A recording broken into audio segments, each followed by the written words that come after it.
தமிழ்நாட்டைச் சேர்ந்த மூத்த வழக்கறிஞர் வி மோகனா உள்பட 5 பேர் உச்சநீதிமன்ற நீதிபதிகளாக நியமனம் செய்யப்பட்டுள்ளனர். உச்சநீதிமன்றத்திற்கு 5 புதிய நீதிபதிகளை நியமித்து ஒன்றிய சட்ட அமைச்சகம் அறிவித்துள்ளது.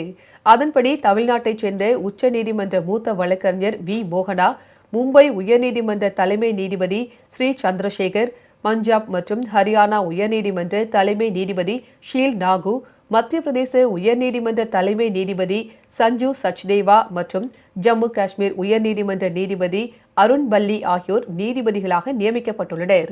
புதிய நீதிபதிகள் நியமனம் தொடர்பாக உச்சநீதிமன்ற கொலிஜியம் ஒன்றிய அரசிற்கு பரிந்துரை செய்திருந்த நிலையில் அதனை ஏற்றுக்கொண்ட சட்ட அமைச்சகம் இந்த அறிவிப்பை வெளியிட்டுள்ளது.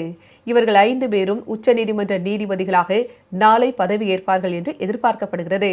இதனிடையே முதலமைச்சர் ஜோசப் விஜய் வெளியிட்டுள்ள எக்ஸ் தள பதிவில், உச்சநீதிமன்ற வரலாற்றில் மூத்த வழக்கறிஞராக பணியாற்றி நேரடியாக உச்சநீதிமன்ற நீதிபதியாக நியமிக்கப்படும் 2வது பெண் என்ற பெருமையையும், தமிழ்நாட்டைச் சேர்ந்த முதல் பெண் என்ற பெருமையையும் வி மோகனா பெற்றுள்ளதாக புகழாரம் சூட்டியுள்ளார்.